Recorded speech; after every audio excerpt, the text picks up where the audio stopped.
Hazle estas 3 preguntas a alguien que diga que celebrar la Navidad es pecado. Número 1.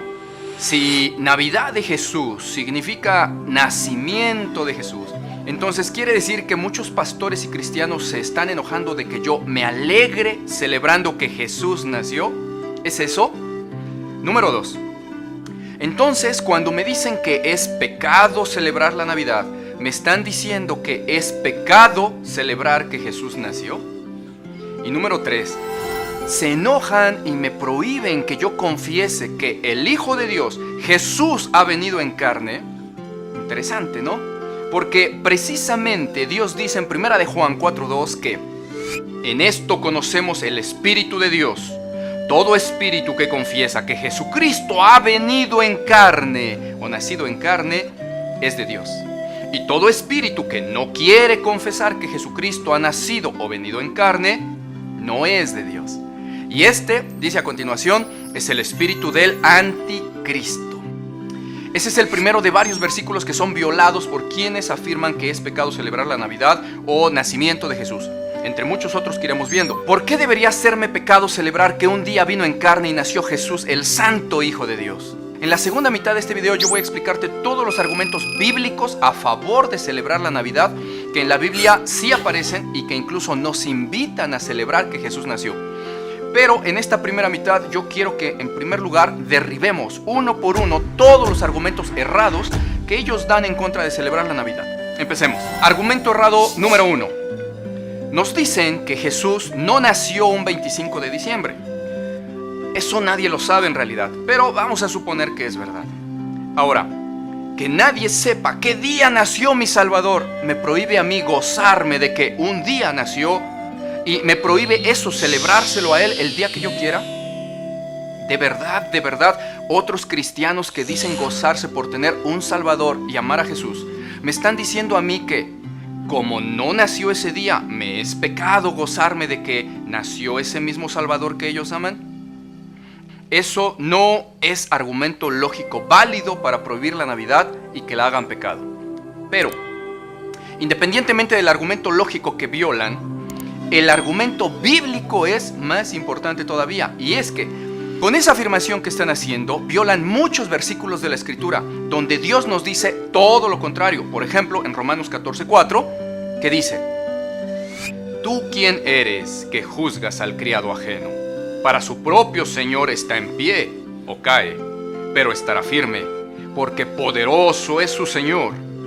Porque algunos consideran especial un día y otros consideran iguales todos los días. Bueno, pues, cada uno esté plenamente convencido en su propia mente. El que considera especial cierto día, lo hace para el Señor. Y el que no considera especial cierto día, para el Señor se abstiene.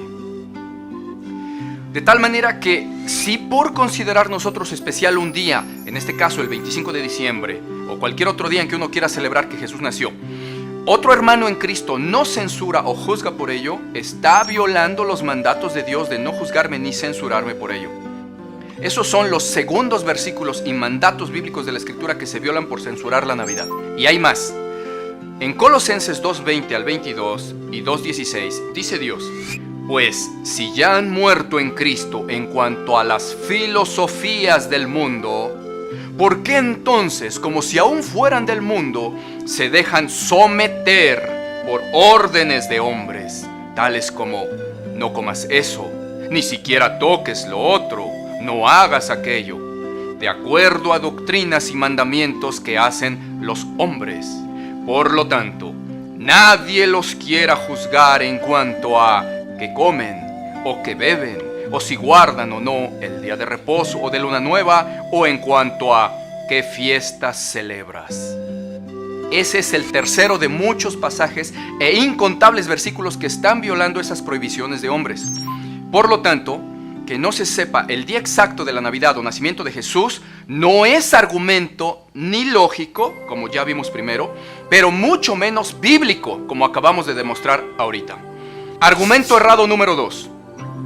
Nos dicen que el mundo ha desvirtuado la Navidad y que ha metido cosas que no tienen nada que ver con ella, como el Santa Claus, las borracheras, las compras compulsivas, etc. ¿Es verdad eso? Sí, sí es verdad. Pero el que los del mundo desvirtúen las cosas de Dios y que los del mundo desvirtúen las cosas de la Biblia, ¿me deja a mí prohibido que yo haga las cosas de la Biblia a la manera correcta y sin desvirtuar, solo porque otros sí lo desvirtúan? No, yo puedo y tengo que hacer lo que está en la Biblia. Y no me interesa que las personas inconversas no quieran hacerlo de una manera correcta y santa. Yo lo haré santamente. Un cristiano sabe perfectamente que un Santa Claus o Papá Noel nada tienen que ver con mi Señor Jesucristo, y por lo tanto no anda conmemorando a Santa Claus, ni adornando su casa con él, ni con renos, ni con botitas rojas, ni nada que haga alusión a él. Eso es obvio.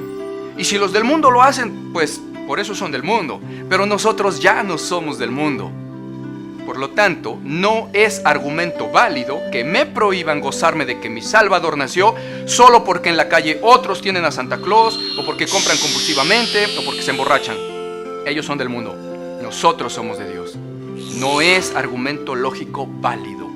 Y en cuanto al argumento bíblico, el que los paganos y el mundo hagan lo que quieran en sus vidas o celebren de la forma que quieran un hecho bíblico, ¿me hace a mí ilícito el hacerlo correctamente? No. Dios dice en 1 Corintios 10:23 que para los que somos de Cristo, todo me es lícito o permitido, solo que no debo dejarme dominar por nada. Nadie me puede decir que no me es lícito conmemorar la Navidad o nacimiento de Jesús. Así que ese es el cuarto mandato bíblico de la Escritura que están violando quienes te digan que no es lícito celebrar la Navidad. Argumento errado número 3. Nos dicen que celebrar la Navidad es de origen pagano o tradición católica. ¿Eso es verdad? No, no es verdad. Porque el festejar la Navidad aparece en la Biblia.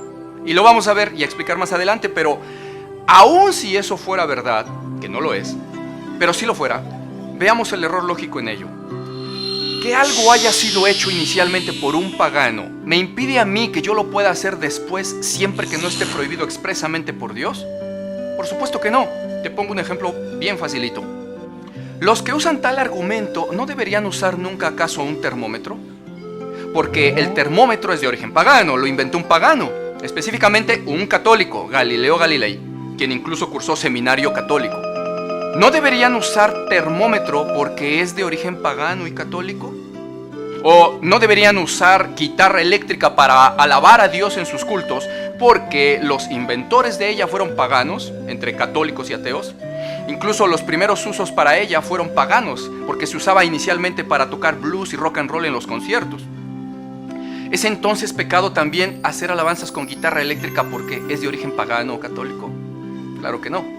No es argumento lógico el decir que porque es de origen pagano no se pueda hacer, si es que se hace de una manera correcta y santa para Dios y sin meter cosas que nada tengan que ver como el Santa Claus o cosas similares. No es argumento ese. Pero, además, ni siquiera es verdad. No es de origen pagano, ni tradición inventada por los católicos. Porque, y aquí inicia la segunda parte de este video, donde veremos los argumentos bíblicos a favor de celebrar la Navidad y el nacimiento de Jesús. Decíamos que ni siquiera es verdad que sea de origen pagano porque aparece en la Biblia el celebrar la Navidad de Jesús. Vamos a ver, ¿qué dice la Biblia, o sea, Dios, que significa para su pueblo el nacimiento del Salvador? Veamos qué dice Lucas 2:28 al 14. Había pastores en la misma región que velaban y guardaban las vigilias de la noche sobre su rebaño. Y he aquí, se les presentó un ángel del Señor, y la gloria del Señor los rodeó de resplandor, y tuvieron gran temor. Pero el ángel de Dios les dijo: no teman, porque lo que les voy a decir son noticias que serán de gran gozo para todo el pueblo, que les ha nacido hoy en la ciudad de David un Salvador, que es Cristo el Señor. Navidad proviene del latín nativitas, que significa nacimiento. Pues para Dios el Padre fue de tal importancia la Navidad de su Hijo, o nacimiento de su Hijo, que mandó ángeles a compartir su gozo hasta con los pastorcillos de alrededor. Y dijo Dios que ese hecho era motivo de gran gozo para el pueblo. Y ahora, a los que son su pueblo ya no les es motivo de gran gozo. Ahora anuncian que es pecado gozarse en que Jesús nació. Es paradójico, ¿no? Ese momento que narra Lucas en la Biblia fue la primera celebración de Navidad de Jesús, aunque muchos lo quieran negar. Y quien lo celebró fue ni más ni menos que Dios, el Padre del Salvador Jesucristo. Y no solo que fue la primera celebración de Navidad o nacimiento de Jesús, sino que además, argumento bíblico número 2 a favor de la Navidad, que en ese mismo momento fue donde se cantaron los primeros villancicos navideños. Sí, los villancicos aparecen en la Biblia. ¿Qué son los villancicos navideños? Son cánticos de gozo porque Jesús nació. Son cánticos navideños de alabanza a Jesús el Salvador por haber venido al mundo. ¿Y qué dice la Biblia que pasó cuando el Padre gozoso compartió la noticia de la Navidad o nacimiento de su Hijo con los pastorcillos?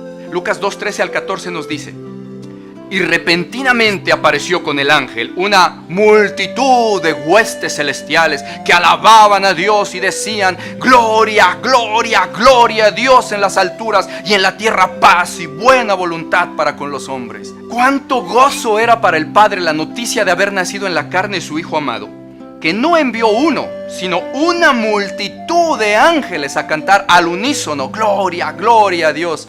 ¿Y por qué? ¿Por qué cantaban y alababan? Porque Jesús nació. Ahí está el primer villancico y fue cantado por los mismos ángeles de Dios. ¿Y por qué habría de estar prohibido o ser pecado para nosotros cantar alabanzas y toda clase de cánticos de gozo o villancicos? Porque Jesús nació. Si Dios y los ángeles se gozaron y cantaron por la Navidad de Jesús, y los cristianos quieren hacer de ello un pecado, nos damos cuenta de lo que hemos llegado a hacer con ese hecho glorioso. Qué pena. Finalmente, argumento bíblico número 3 a favor de la Navidad. Como ya adelantamos un poco al principio del video, ¿por qué se debería de enojar un cristiano de que yo testifique al mundo y confiese que el Hijo de Dios, Jesús, ha venido en carne a salvarme? ¿Por qué querría un cristiano hacer de ese hecho glorioso y hermoso un pecado y prohibírmelo a mí? ¿Por qué?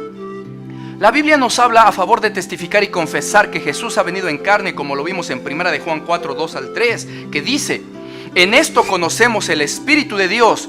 Todo espíritu que confiesa que Jesucristo ha venido en carne o nacido en carne es de Dios. Y todo espíritu que no quiere confesar que Jesucristo ha nacido en carne no es de Dios. Y que ese es el espíritu del anticristo. Nos damos cuenta de lo que estamos haciendo. Los musulmanes detestan que se hable de la Navidad de Jesús. Incluso en algunos países gente pierde la vida por descubrirles que celebran la Navidad, porque ellos detestan que celebre que Jesús ha venido en carne. Es obvio que en ellos opera el espíritu del anticristo. Muchos son anticristianos y anticristo. Y algunos cristianos están en ese mismo espíritu. Espíritu de anticristo, de no querer que se testifique a todo el mundo, ni que se celebre que Jesús nació en carne un día. Lastimosamente así es.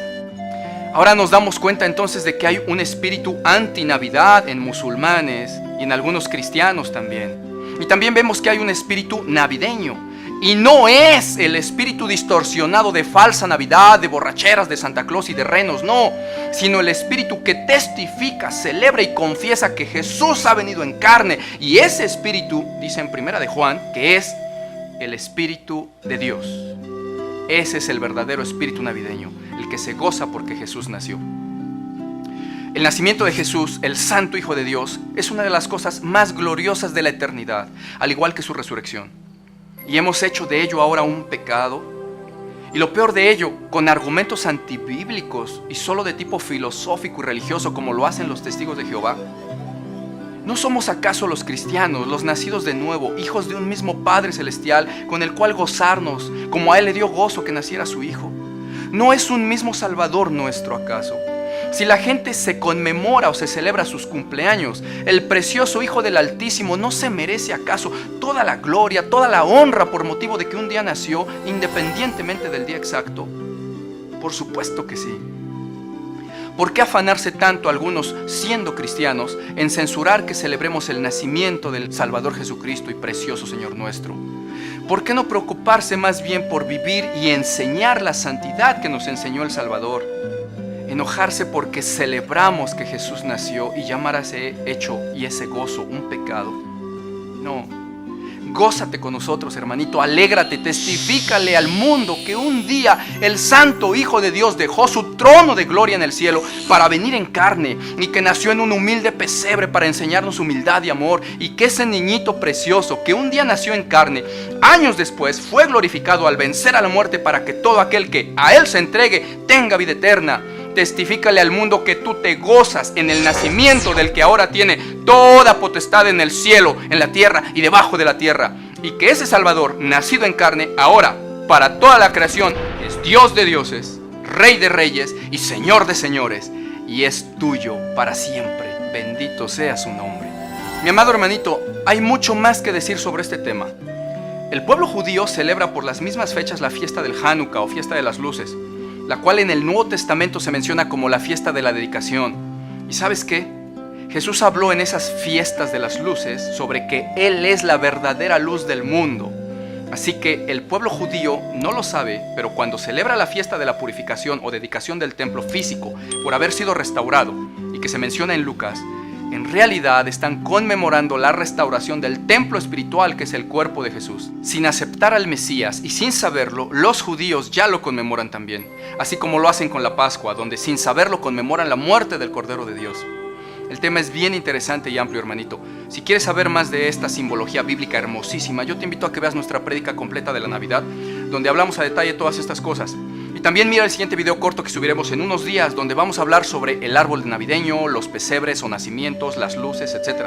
Es decir, qué cosas sí me son permitidas como adornos para la Navidad, con sustento bíblico, y qué cosas no son edificantes por distorsionar el glorioso evento del nacimiento de Jesús o por ser blasfemas o fuera de lugar. Mientras tanto, hermanito, celebremos al precioso Hijo de Dios por haber venido en carne a salvarnos. Él es precioso para nosotros, los que le amamos, y por eso es que siempre queremos que a su nombre sea toda fiesta, toda celebración, toda gloria y toda honra por siempre y para siempre. Amén. Bendito sea el Señor Jesús, el Santo Hijo de Dios. Dios te bendiga, hermanito. Feliz Navidad.